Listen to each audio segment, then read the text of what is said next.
Well, we have the legs put together.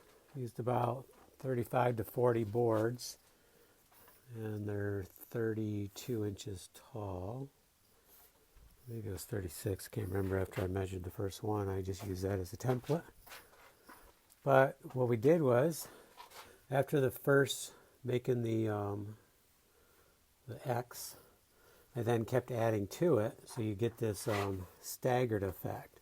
And on every leg, there's 4 layers. You can see 1, 2, 3, and over here is the 4th.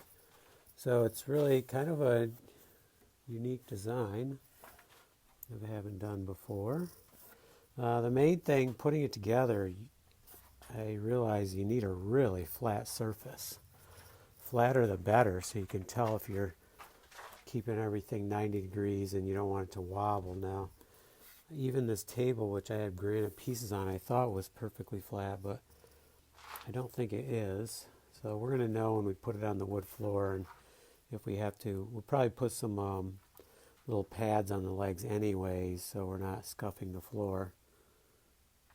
And then we'll have to screw in the top. So I'm not sure how it's all going to go together, but I think it'll go fine. So the next thing is carrying it down there. It's bigger than I was thinking.